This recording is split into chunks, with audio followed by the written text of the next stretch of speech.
সর্বশ্রেষ্ঠ সংগঠন বাংলাদেশ জাতীয়তাবাদী দল কুমিল্লা বিভাগীয় আজকের এই সাংগঠনিক সভার সম্মানিত সভাপতি, সাংগঠনিক সম্পাদক জনাব অধ্যক্ষ সেলিম ভূঁইয়া, প্রধান অতিথি হিসেবে উপস্থিত হয়েছেন একসময়ের তুফুর যুবনেতা, যার নেতৃত্বে বাংলাদেশ জাতীয়তাবাদী যুবদল সমগ্র বাংলাদেশে একক বৃহত্তম জনপ্রিয় যুব সংগঠনে পরিণত হয়েছে।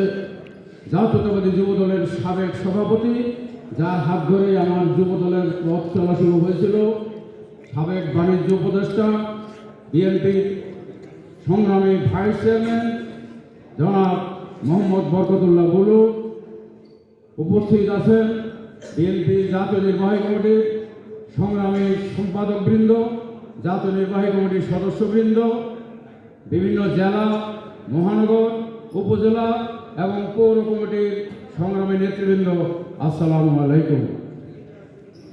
আপনারা জানেন জাতির এক মহেন্দ্রক্ষণে অন্তর্বর্তীকালীন সরকার দেশ পরিচালনার দায়িত্ব গ্রহণ করেছে। সুতরাং নির্বাচনী সংস্কার সহ কিছু সংস্কার করে তারা বাংলাদেশের মাটিতে এক অবাধ গণতান্ত্রিক পদ্ধতিতে সুষ্ঠু অবাধ নির্বাচনের আয়োজন করবে, এটাই সমগ্র বাংলাদেশের প্রত্যাশা। সেই প্রত্যাশাকে ধূলিসাৎ করে, নস্যাৎ করে আবারও স্বৈরাচারী সরকারের দোসররা যেন বাংলাদেশকে লুটতরাজ করতে পারে, আবারও বাংলাদেশকে যেন আধিপত্যবাদী শক্তির করাগারে বিলিয়ে দিতে পারে, জাতীয়তাবাদী শক্তির নেতৃত্বে যেন এই দেশে গণতান্ত্রিক সরকার প্রতিষ্ঠিত হতে না পারে, দেশনেত্রী বেগম খালেদা জিয়া, বিএনপি তথা তারেক রহমানের নেতৃত্বে যেন এই দেশে আর সরকার গঠিত হতে না পারে, সেই মহা ষড়যন্ত্রে লিপ্ত। সুতরাং দেশের 10টি সাংগঠনিক বিভাগকে বিভিন্ন পর্যায়ে নেতৃবৃন্দকে যে দায়িত্ব দিয়েছেন, আমার বিশ্বাস তিল তেল করে গড়ে ওঠা সাংগঠনিকভাবে দক্ষ একজন বিজ্ঞ নেতার হাতে কুমিল্লা বিভাগের দায়িত্ব দিয়েছে।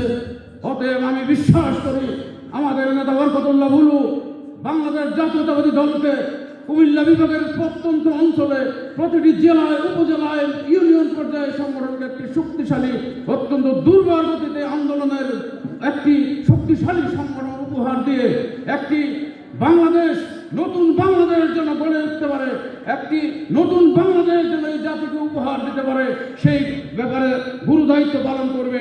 আমরা মনে করি সেই বিশ্বাস নিয়ে দেশ নায়ক তারেক রহমান মোহাম্মদ বরকতুল্লাহ বুলু ভাইকে এই গুরু দায়িত্ব দিয়েছে। সেই দায়িত্বকে কেউ যেন নস্যাৎ করতে না পারে, কোনো আধিপত্যবাদী শক্তির কাছে যেন গণতন্ত্র বিলিয়ে দিতে না হয়। একটি রক্ত স্নান, হাজার হাজার ছাত্র এবং ছাত্রীর রক্তাক্ত লাশের উপর দিয়ে স্বৈরাচারী হাসিনার পতন ঘটেছে, অর্জন হয়েছে এক গণতান্ত্রিক সরকার প্রতিষ্ঠার পথ সুগম হয়েছে। এই পথ অত্যন্ত পিচ্ছিল এবং কঠিন।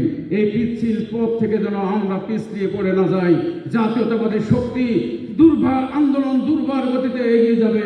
সেই পিচ্ছিল পথকে মসৃণ এক পথে পরিণত করে গণতান্ত্রিক সরকার প্রতিষ্ঠার এক ব্যবস্থার মাধ্যমে বাংলাদেশ জাতীয়তাবাদী দলের নেতৃত্বে সরকার উপহার দেবে। নতুন বাংলাদেশ গড়ার অঙ্গীকার নিয়ে আমি আমার বক্তব্য শেষ করছি। আল্লাহ হাফেজ। বাংলাদেশ জিন্দাবাদ, জাতীয়তাবাদী দল জিন্দাবাদ। শহীদ প্রেসিডেন্ট জিয়াউর রহমান অমর হোক, নন্দিত নেত্রী বেগম খালেদা জিয়া দীর্ঘজীবী হোক, তারেক রহমান জিন্দাবাদ।